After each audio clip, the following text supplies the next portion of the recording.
kala itu memang gue anggap itu penampakan sosok pendaki yang hilang di Eret, Mas. Dan perjalanannya juga cukup seru ya, karena dalam perjalanan itu kita menemukan beberapa hal yang cukup mistis. Ya, karena sepanjang perjalanan tuh bau jeruk nipis ya. Kita naik gunung itu dulu nggak mikirin setan, mau ada setan kayak mau ada belis kayak nggak ada urusan, karena kita mau naik gunung. Itu dia nggak tahan, selama itu digangguin kayak dia ada mau nyengkek dia, ada mau ngerangkul dia apa segala macem. Pas ketahuan di base camp sama istri, pakaian zaman dulu ya, pakaiannya pakaian kayak kerajaan itu, tapi yang gue bikin ngeri tuh samping kiri kanannya itu harimau. Wah, gue bilang di sini kepala gue udah pusing, ini nggak mungkin banget. Dan mohon maaf ya, itu kalau gue bilang itu korek itu bukan itu, sampai dia bilang sini.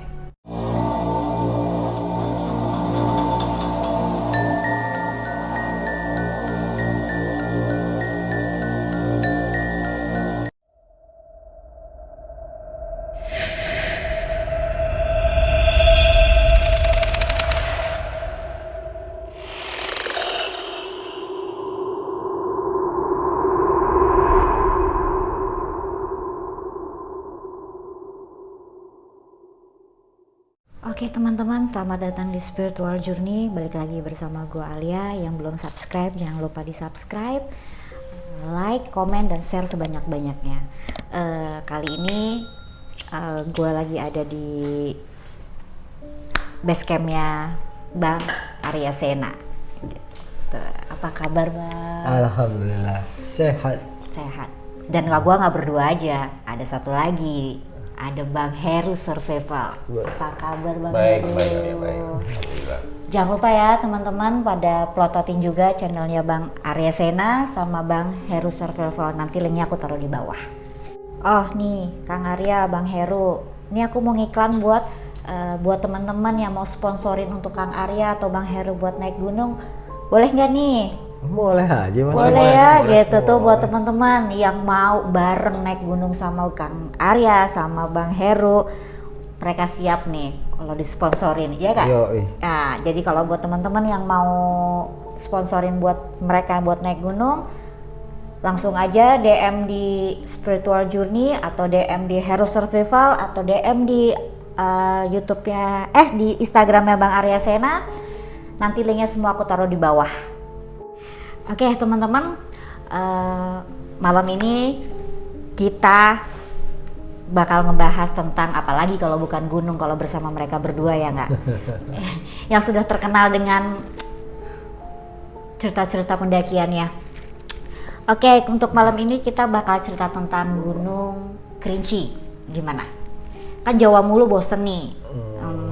Boleh. Setuju nggak Bang Arya? Boleh. Bang Heru?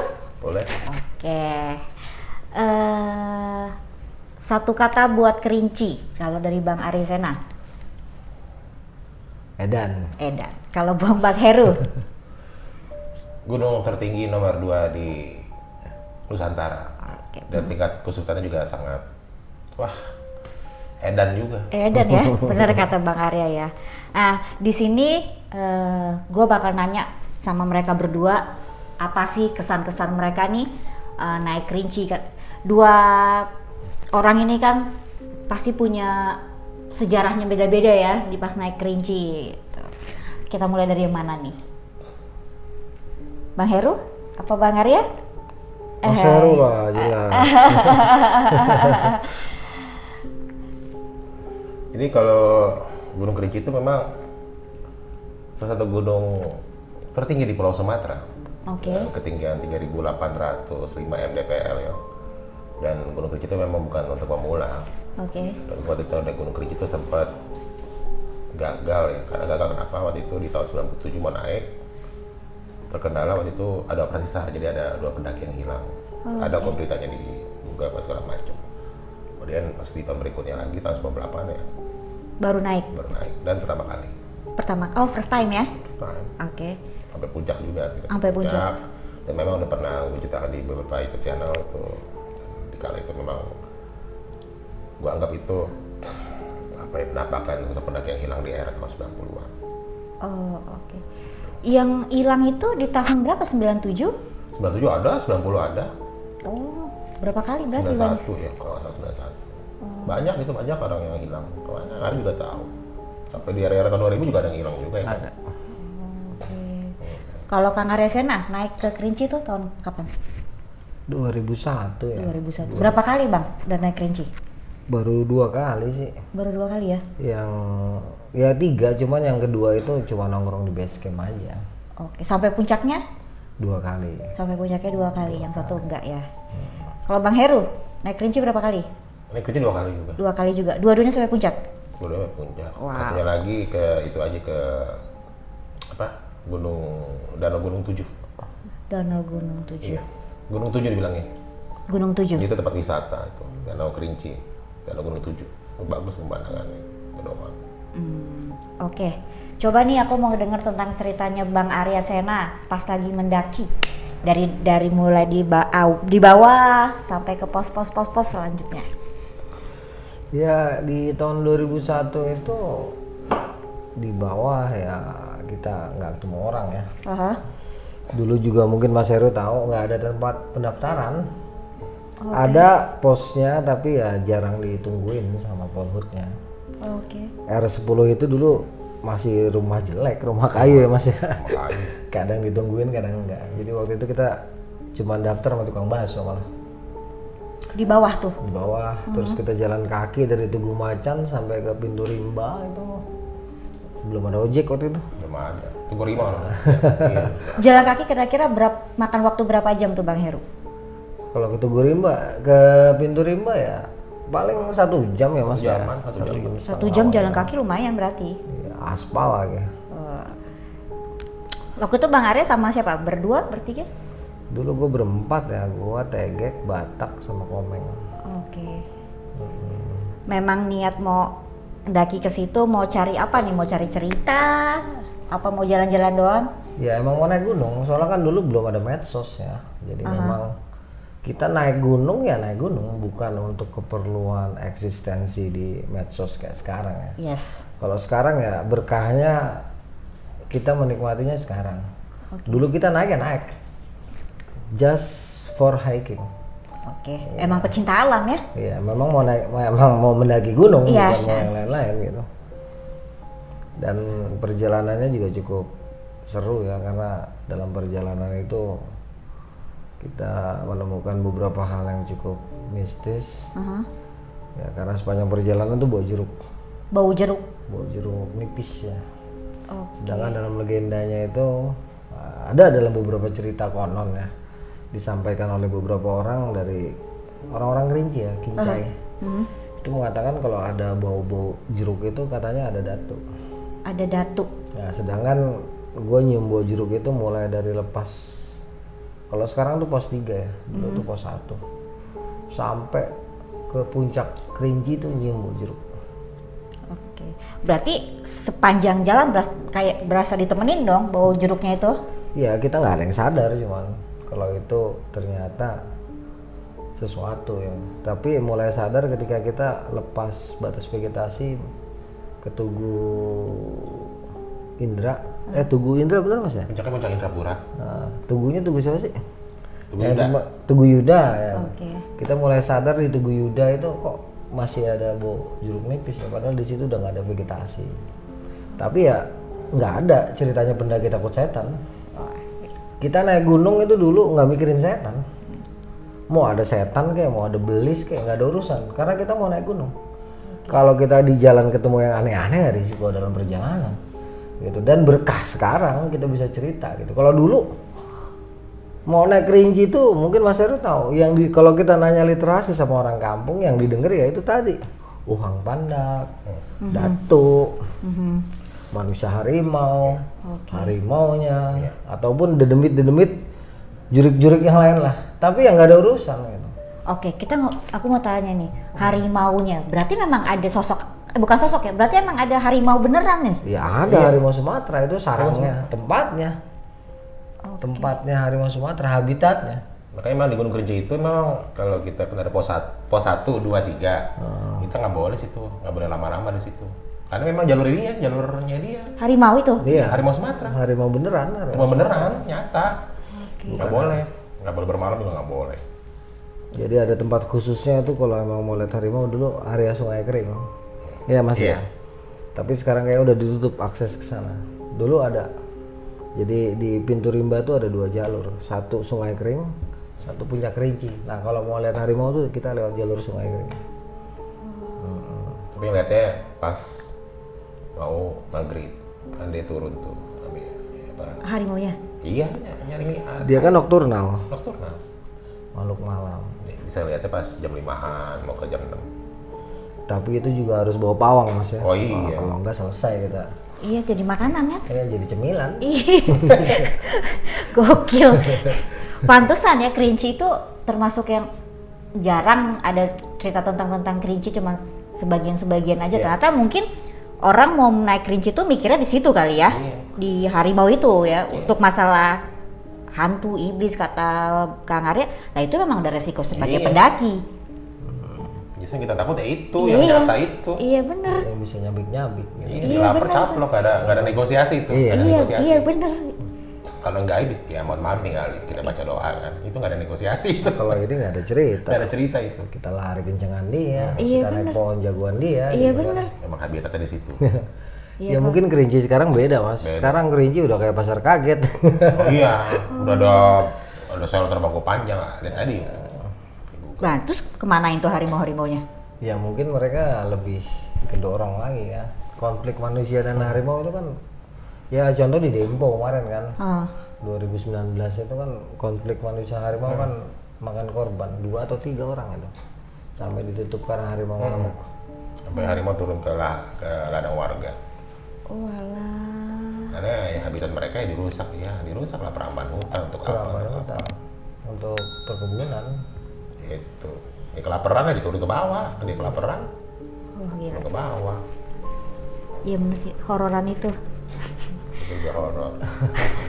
Oke terus Kang, tadi kan lanjut, tadi sampai di yang sekarang jadi pos 3. Pos 3 itu batas vegetasi ya. Iya. Batas vegetasi, jadi ketika kita sampai Tugu Indra tuh lewat batas vegetasi menuju ke Tugu Yuda, kok Tugu Indra mulu, gue salah tuh. Puncaknya Indrapura. Itu baru kok nih bawa jeruk nipis gitu. Tapi ya lagi-lagi ya udah biarin aja lah, mau jeruk nipis, jeruk limau, jeruk purut nggak ada urusan lah.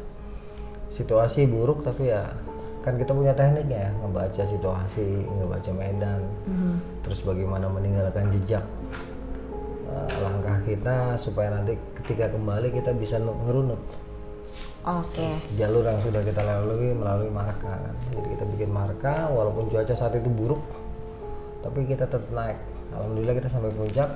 Di puncak itu berapa menit lah dapat matahari, terus ketutup kabut lagi, juga sempat ngeliat bangkai babi ya pada ketinggian 3.700 sekian tuh. Termasuk unik kita. Iya ada bangkai babi, sedangkan Iya. babi tuh nggak mungkin sampai ke atas itu kan? Iya, kayaknya dia dikejar sesuatu yang membuat dia takut. Oke. Soal sampai situ tuh.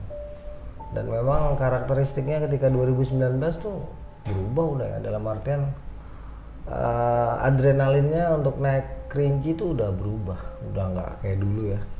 Dulu itu naik Kerinci itu orang mungkin Mas Heru tahu lah, segelintir. Hanya betul-betul orang yang sudah melalui basically pendidikan dalam pencinta alam, dalam kemiliteran dan sejenisnya yang berani naik Kerinci. Kalau sekarang kayaknya Kerinci udah siapa aja bisa naik ya, tanpa harus melalui pendidikan, lewat OT aja sekarang udah bisa naik. Jadi adrenalinnya memang sudah sangat jauh berkurang dengan periode gua awal 2000-an. Nggak tahu nih Mas Heru yang masih tahun 90-an mungkin lebih dahsyat lagi nih. Gitu. Berarti selagi Kang Arya yang pas naik Kerinci itu mistisnya itu cuma nemuin di bau jeruk. Bau jeruk sama ya itu suara gamelan sama suara auman harimau. Bukan geraman. Suara geraman harimau ya. Karena memang masih sepi ya. Justru yang kita khawatirkan dulu bukan masalah suara gamelan, bukan masalah ada kuntil bapak, kuntil emak gitu kan di pohon. Kita nggak jauh lah kita mikir-mikir kayak gitu, nggak ada urusan lah. Yang kita pikirkan justru ini yang nyata gitu kan. Iya. Si belang ini. Bener. Nah itu dulu yang sempat jadi kekhawatiran yang membuat kita tuh benar-benar ekstra waspada. Dan kita juga adalah teknik-teknik dulu kan kalau ke tempat-tempat bahaya gitu, mungkin Mas Heru juga ngerti, kita bikin perimeter tuh benteng perlindungan ya. Dalam artian kita ngebentuk sebuah barikade melalui tombak-tombak runcing yang ada sekeliling kita, ataupun kita selalu sedia tombak kita bikin dari alam, atau kita sedia tongkat yang ujungnya kita iketin golok. Itu ada dulu ya. Kalau sekarang kayaknya nggak perlu lagi, bahkan bawa goloknya sekarang nggak boleh kan Mas. Kalau dulu wajib bawa golok. Untuk melindungi diri ya? Betul, untuk melindungi diri, untuk berbagai keperluan lah di alam itu kan kita biasanya bikin apalah. Soalnya golok itu kita bisa bikin apa aja kalau ada golok. Kita bisa bikin api, kita bisa bikin perlindungan, segala macam lah. Gitu kalau ada senjata tajam. Justru sekarang udah nggak boleh karena banyak disalahgunakan oleh pendaki-pendaki. Gitu. Oke, itu pas denger gamelan ya tadi Bang Arya bilang ya. Itu di posisinya Kang Arya lagi di mana tuh? Lagi ngapain? Lagi base camp di bawahnya pos 2. Oke. Itu maghrib. Jadi yang denger gamelan itu ganti-gantian, jadi dua-dua. Kalau gua sama Komeng denger gamelan, si TG sama Macan dengernya geraman harimau. Kalau gua denger geraman harimau, TG sama Batak dengernya suara gamelan. Jadi dibolak-balik aja. Terus ada beberapa hal yang memang suasana itu sulit banget ya digambarkan, hanya bisa dirasakan oleh orang yang pernah merasakan gitu. Jadi kadang-kadang kan ada yang komen tuh saya enak-enaknya aja. Iya. Kayak tahu aja. Namanya juga netizen Bang. Iya kadang-kadang nggak elah lagunya gitu. Namanya juga netizen, tapi kita tanpa netizen kita nggak maju Bang. Iya maksud gue tuh situasi dan kondisi yang kita hadapi di lapangan itu nggak bisa. Terkadang kita yang ngalamin aja menggambarkannya ya, untuk melukiskan dengan kata-kata tuh kadang-kadang ada agak sulit ya. Karena memang dibilang tegang ya tegang, dibilang adrenalin terkocok itu betul-betul sangat jauh berbeda dengan pendakian di era milenial sekarang tuh. Walaupun gue juga generasi awal milenial ya, tapi ketika itu gue merasa di saat pendakian belum ramai itu adrenalin tuh beda. Lebih terpacu ya? Lebih terpacu karena memang manusianya sedikit yang mendaki gunung, nggak kayak sekarang mungkin di satu area base camp itu ada 30 tenda, 20 tenda. Ya ada kuntilanak tuh diudak-udak orang 60 ya lari lah kan gitu. Iya, benar. Terus ya nggak ada takut-takutnya lah, orang rame gitu. Coba berdua-dua doang di gunung gitu kan. Ya itu lain, adrenalinnya tuh terasa sangat tajam, kuat gitu. Jadi betul-betul ketika ya bukan banding-bandingan ya dulu. Kalau nggak punya mental kuat jangan harap deh mau naik gunung gitu kan. Soalnya cerita yang didengar itu nggak ada cerita enak. Ceritanya semua serba cerita hantu gitu kan, cerita siluman, hal-hal yang bisa membunuh kita. Ya tapi lagi-lagi bukan pendaki kalau takut kan gitu. Iya sih benar. Tapi kan kayak banyak cerita-cerita misteri pun banyak cerita-cerita pendaki itu di tahun-tahun yang emang yang sepi ya dibandingin yang sekarang ya. Ya sekarang ada juga ya mungkin kan walaupun zaman udah maju kan selalu ada aja yang namanya misteri itu kan selalu ada ya. Ya mungkin adrenalinnya aja yang ya gue merasa tuh beda banget lah adrenalinnya tuh. Kalau sekarang itu gimana ya, naik sendirian juga kan dari rumah, di gunung ketemu orang rame. Yes. Paling sendirinya berapa menit, berapa jam sendirian, nanti begitu di areal base camp udah ada orang lagi. Kalau dulu ya berdua tuh Mas Heru. Manusia ya kita aja, hanya gunung-gunung yang kayak model Semeru, Rinjani lah mungkin kita bisa ketemu teman dalam perjalanan. Itu bisa adalah 10 tendaan gitu. Tapi kalau gunung-gunung lain apalagi Kerinci ya, wah ampun seneng banget kalau ketemu orang. Udah spesial banget ya kalau ketemu orang ya. Iya. Oke nih, kalau sekarang kita mau dengerin cerita tentang Bang Heru. Kalau Bang Heru di Kerinci? Ya di Kerinci itu ada tengah itu pohon bolong. Pohon apa? Pohon bolong. Iya, pohon bolong. Iya, pohon bolong. Dulu masih berdiriku tegak ya Mas ya. Sekarang udah enggak, udah rubuh sekarang kebakar ya. Jadi pohon bolong itu bukan karena ini apa itu kejadian alam ya. Jadi kesambar petir, jadi membentuk lubang. Dan pohon bolong itu emang sering dijadikan tempat evakuasi mayat. Tempat evakuasi mayat. Karena ada beberapa pendaki meninggal, taruh di situ. tim SAR kan istirahat baru turun, pas di estafet. Karena kita di ujungnya seorang pendaki gunung di Gunung Kerinci itu ialah pas menuju dari pos 3 ke shelter. Iya. Shelter 1 ya. Itu begini. Itu apa namanya? Jalur lorong tikus. Wah, sekarang udah lebar Mas. Kalau dulu kan kita musing nih. ngerayap dulu. Ngerayap tuh. Itu pertanyaan satu. Naik atau turun? 70 derajat. 70 tingkat kemiringannya. Berarti benar-benar begini ya? Iya. Itu tangan kaki udah main. Scrambling. Iya. Dan di situ memang ya kita juga nggak tahu kan teman kita entah bawa apa, ternyata ya teman gue itu bawa jimat. Nah, Bang Heru kesana berapa orang? Waktu itu berempat. Sama ya, berempat juga berarti? Berempat, cewek satu. Nah, Oke. di situ gue bawa teman gue itu ya, cewek itu dia memang seorang penyayang binatang. Aha. Dan di situ dia kita dengar suara kayak ada suara ini kayak suara binatang kesakitan. Ternyata tuh anak harimau kena sarang perangkap. Oh, kena jebakan. Jebakan, kasihan banget. Tapi kan tetap aja harimau kecil memang lucu, tapi kan bapak ibunya kan nggak lucu. Tapi karena temen gue itu seorang penyayang binatang, dia bukan pawang ya, bukan pawang. Emang dia disamperin, gue bilang lu jangan gila lu. Enggak tuh kasihan, mana itu lo, P3 kan gue keluarin. Gue aja nggak berani megang, sampai begini. Kemudian dicopot itu perangkapnya itu yang ngejepit kakinya, sama dia diobatin. Itu yang tadinya galak, si anak harimau itu galak. Kan ngeri kita dicakarnya kan, lucu sih lucu. Iya, tetap aja harimau. Iya, sampai sama temanku mau dibawa pulang. Lu gila lu, dibawa pulang kalau ketahuan nih kita didenda. Itu kan. Yes. Nggak tahu waktu itu udah jadi taman nasional apa belum, gue lupa ya. Kan Gunung Kerinci taman nasional. Taman nasional. Kerinci sebelah. Itu. Sampai digendong-gendong. Gue bilang Sita lo jangan gila lo, Bob, ini aja lah, udah lepasin aja. Akhirnya mah dilepas. Nah setelah turun itu, yang teman gue yang mau jimat itu, dia turun duluan bilang, lo kenapa? Mungkin kalau orang seuzon, lo gila, teman lagi begini, teman lo lagi sakit, keseleo, lo turun sendiri. Ternyata dia nggak tahan, selama itu digangguin kayak dia ada mau ngekek dia, ada mau ngerangkul dia, apa segala macem. Pas ketahuan di base camp dan dia kesurupan. Nah di situ gue ada kabutnya pekat banget. Nah di situ tuh gue sama si Sita sama satu lagi orang di sana Jambi liatin itu ada harimau dengan jantan dan induknya dengan 2 anaknya. Nah pas kita lihat itu tuh ada bekas perban, tapi adanya pas gue lihat yang sebelah sana, lo lihat sebelah sana itu ada sepasang kayak suami istri tapi pakaian zaman dulu ya. Pakaiannya pakaian kayak kerajaan itu, tapi yang gue bikin ngeri itu di samping kiri kanannya itu harimau. Wah gue bilang nih, situ kepala gue udah pusing, ini nggak mungkin banget tuh.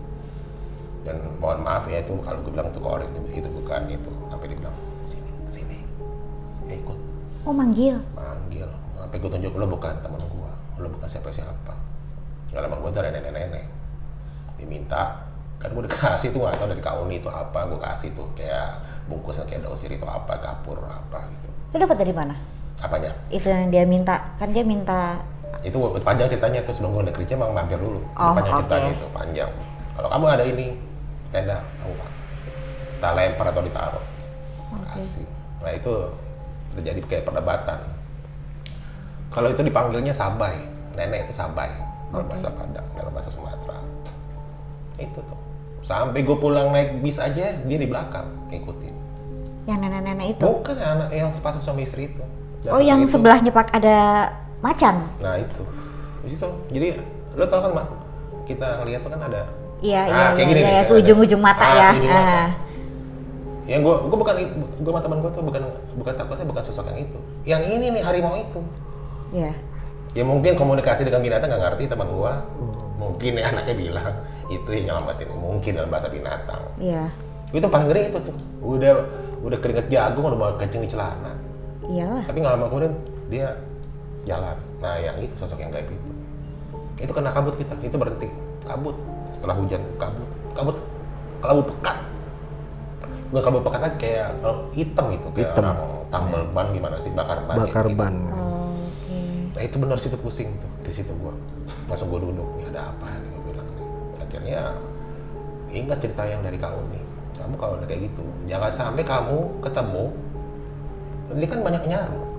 Kalau ada ketemu pendaki, kalau pakai ada baju loreng kayak loreng hewan, udah kamu jangan ikutin, udah masuk ke alamnya.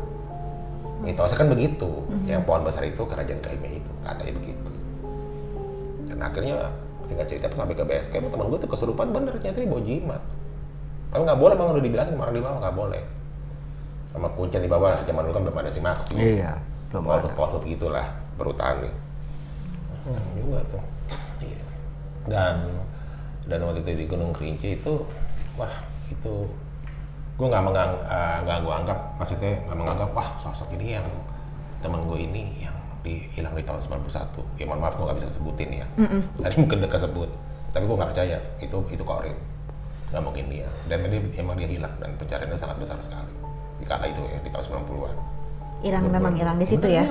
Benar hilang dari yang antara perbatasan puncak sampai shelter 3 gitu. Oke. Nah, temennya Bang Heru yang kesurupan itu akhirnya gimana tuh nasibnya? Alhamdulillah. Jadi pas sampai kita pulang ke Jambi itu, nah yang Kak Uni itu panjang cerita itu tentang Gunung Dempo. Itu bilang sebelum masuk, jangan masuk, cepat sepatu, buka baju. Dia ambil ke dalam, entah apa dibaca-baca, dilempar gitu ya. Mungkin kayak garam kali gue rasa ya. Yang dari Gunung Kerinci ikut kamu semua. Keluar gitu. Itu gue liat matanya serem juga sih, matanya udah kayak mata kucing. Tapi selama dia lagi turun sampai di perjalanan, apa yang dirasain tuh pas yang lagi kesurupan itu? Apa ya? Seperti ini ya. Gue bahasanya gak kurang ngerti bahasanya. Bahasa daerah sih setempat. Bahasa logat dengan logat-logat Sumatera Barat kan. Ada mungkin yang gue tangkap, mungkin ampun datuk, ampun nini. Gitu. Dan sama dengan Bang Arya, bawa jeruk nipis. Dan jeruk nipis bawa jeruk limau. Apaan kok bawa apa nih? Orang lu bawa jeruk. Kan kalau kita pikir kalau kita bawa jeruk kan mau bikin soto di puncak kan gitu. Iya. Kecampur tuh enak banget ya soto ya, pakai jeruk nipis. Enak banget. Bukan main. Itu tanda-tandanya itu. Emang kalau itu kan mitos berarti ya, mitos yang ada di situ ya, bau jeruk. Mitosnya itu tuh memang dampaknya jadi positif apa jadi negatif tuh, Kang Arya? Tergantung orangnya sih ya. Kalau orangnya baik, dia rajin, mungkin ya kalau masalah ibadah mah kembali kepada diri sendiri. Iya. Yang penting hatinya baik. Ini hatinya baik. Memang saat itu segala sesuatu tuh kalau dibilang mistis ya mistis dalam gunung itu. Jadi ketika kita sudah menyadari keberadaan kita dalam ilmu pendakian itu adalah sadari keberadaanmu, untung malang tergantung ketenanganmu, rasa takut harus dikuasai, ingatlah di mana kau berada. Jadi kita ingat di mana kita berada. Nah kalau kita sudah ingat kita ada di tengah hutan ya unggah-ungguh kita gitu kan, kesombongan kita tuh nggak ada artinya. Ya kalau kita baik-baik aja, ya seperti Mas Heru bilang, kita nggak ada masalah sih. Walaupun kita ketemu hal-hal yang mistis, selama memang tekad kita bagus, mental kita bagus, terus kita juga nggak sombong, tidak melakukan hal-hal yang di luar di luar sopan santun lah. Itu gue rasa nggak ada masalah sih. Jadi pengalaman gue waktu itu karena memang ketidaktahuan kita dan kepolosan kita, juga kita rajin berselawat, itu bawa jeruk nipis di saat menjelang tubuh Yuda itu pas kita turun dari puncak. Itu sama seperti Mas Heru bilang, pekat hitam kayak asap bakaran ban, bahkan tangan di depan matanya nggak kelihatan. Tapi lagi-lagi kita tenang, selawat. Karena sehebat apapun seorang pendaki, segudang ilmu, dia sudah melalui rentetan pelatihan yang panjang, tetapi kalau dia nggak tenang, itu semua nggak ada gunanya. Ada dibilangnya duduk diam tafakur. Udah duduk diam santai rokok, tunggu sampai hati tenang, bisa memilih dan memilah di jalur yang harus kita lewatin. Karena situasi ini butuh ketenangan, bukan gerabak gerubuk gitu. Kan banyak orang hilang itu di gunung ya, pas lagi kabur ditembus. Gerabak gerubuk tuh. Nah itu penglihatan terbatas, jarak pandang terbatas. Ya pastilah jatuh lah ke jurang. Iya benar. Bukan makhluk sana ngumpetin, bukan. Bohong itu. Iya, iya. Karena kesalahan pendaki, bukan kesalahan makhluk asal di tempat itu, enggak. Bohong itu. 1%, makanya 99,9% itu human error. Human error. Iya. Itu kabut ngapain lu tetap jalan kan gitu. Iya. Kan kita nggak bisa orientasi medan, orang kita nggak bisa lihat apa-apa kecuali kita bikin marka gitu kan. Kita bisa ngikutin marka, jadi punggungan yang kita laluin itu kita nggak lost gitu kan. Soalnya dalam situasi panik itu yang namanya penglihatan ganda, terus hal-hal yang berhubungan dengan halusinasi ataupun bukan halusinasi, goib termasuknya, hal-hal yang bersifat mistis itu akan menjadi mudah sekali masuk. Tapi kalau kita tenang seperti kata Mas Heru, duduk diam santai ngerokok, itu setelah kita udah tenang, itu nggak ada yang bisa nipu kita. Karena tipuan yang paling berat itu datang dari diri sendiri. Dari mana? Dari rasa takut yang menciptakan ketakutan sehingga kita nggak bisa berpikir logis. Itulah bahaya internal yang sangat berbahaya dari diri seorang pendaki. Ketidakmampuan dia mengatasi rasa takutnya dia. Ya, kalau dia udah nggak bisa mengatasi rasa takut, otomatis ketenangan nggak ada. Kalau udah nggak ada ketenangan, logika itu hilang. Kalau logika sudah hilang, gerabak-gerubuk, ini jalur nggak jelas nih. Masalah medannya kan nggak rata Mas ya. Ada jurang, ada batu-batu kepleset, jeblok, kepala pecah. Ada akar. Segala macam. Cuman itu aja. Makanya di gunung itu cuma kalau kenapa-napa sit down, thinking, observe, planning, sit down. Udah stop, diam. Stop itu kalau diartikan secara harfiah ya udah diam duduk. Cuman kalau mau didalamin ada artinya tuh setiap hurufnya gitu. Terkadang kan itu yang nggak dipunya sekarang gitu. Kenapa sampai 6 punggungan Mas orang ngilang gitu kan? Karena nggak tahu dia caranya. Dalam pendakian itu kalau kita tersesat itu harus kembali ke atas. Kenapa? Gunung kan lu lancip. Iya. Makin ke atas makin kecil. Iya. Ya makin kita bisa ketemu jalur untuk kita selamat. Tapi makin ke bawah kan makin lebar. Iya. Makin kita nggak ngerti lagi, apalagi nggak ngerti teknik membaca punggungan, membaca medan, wah selesai. Yang udah berpengalaman aja, kenapa kita belajar ilmu survival? Karena kita nggak mau jadi survivor gitu. Kita nggak mau ngalamin situasi di saat seorang survivor itu mengalami kejadiannya. Kalau sekarang kan hilang malah keren Mas. Hilang malah keren. Loh iya buat cerita kan. Ya, kalau hilangnya nggak bisa cerita dong. Iya, Wak. Enggak, yang hilang terus ketemu gitu kan banyak banget. Kalau kita mau malu, aib. Iya. Hilang aib lah. Nyasar tuh aib. Marah masa bisa dimarahin sama mentor mas senior. Iya lah. Lo kalau pakai ilmu yang gue kasih. Iya, benar. Kalau kita nyasar aib, jangan sampai ya, itu berarti kita nggak tenang, nggak pro. Memang banyak yang mengatakan ya kalau Gunung Kerinci itu ya, ini kan ini ya sejarah asal usulnya itu kan. Iya. Ada mitos ya dulu namanya ada kakak beradik namanya Calupa Calungga. Nah dia suatu ketika nyari kayu bakar atau ke hutan, dia nemu telur. Iya. Karena udah lapar dan haus, dimakan atau telur. Lama kemudian tuh ini badan bersisik. Akhirnya sisiknya bentuknya kayak gede-gede gitu. Akhirnya gatel, satu lagi abangan juga makan juga gatel sama juga, akhirnya jadi naga. Itu mitosnya kan. Nah itu dari dia saking gatelnya dia gesek-gesek itu akhirnya jadi Danau. Terbentuk danau gitu. Berarti selebar itu dong dengan gesek-gesek badannya ya? Masalah yang kayak Uhang Pandak itu ialah orang kerdil, orang pendek ya. Ini bukan gaib, itu nyata. Cuma ya. susah ketemu dan ada beberapa peneliti orang Eropa gitu ke situ. Dia neliti sampai bertahun-tahun itu. Nyata itu kakinya itu banyak orang yang melihat Kebalik. Oke. Jadi makanya itu buah salak hutan. Ya. Kalau ditungguin agak ada, cuman waktu itu ada mungkin ada tayangan TV pernah tuh. Produk lihat, gue lupa nama judulnya itu. Kalau nggak salah Jejak Misterius dilempar tombak karena dia marah. Itu dicabut tuh akarnya itu, dia marah dilempar gitu ya, panik lah, mana sempat ngerekam. Iya. Dan itu bukan gaib, nyata Uhang Pandak gitu. Dan diyakini sampai sekarang yaitu suker tertua Gunung Kerinci. Kalau di Aceh itu Sukumante, kalau di Sumatera Utara namanya Si Umang. Nah itu kalau itu gaib, gitu ya kata orang-orang ya, bukan kata gua. Gitu. Kalau kata Bang Heru berarti Bang Heru udah lihat dong. Apa nggak ketemu nggak? Ya nggak ketemu kan, makanya kata orang-orang ya kan. Nggak ketemu. Dan memang itu ya, makanya kan itu Gunung Kerinci itu kan termasuk pegunungan barisan, membentang dari ujung Sumatera sampai ujung Sumatera, pegunungan barisan. Berarti besar gunungnya. Apanya? Rangkaian. Kalau Rangkaian. dia puncak tertingginya. Gunung berapi tertinggi di Indonesia. Iya, itu Sumatera nomor 1 dia, nomor 2-nya Gunung Leuser, nomor 3 baru Gunung Dempo. Gitu. Enggak, sebenarnya enggak. Emang ya itu pintu rimba. Ada Miss Kunti ya, tapi gede sampai 5 meter. Itu temen gua yang diikutin ditaksir. Gimana itu ya istilahnya lah, kalau ada media berantem sama pendukung situ.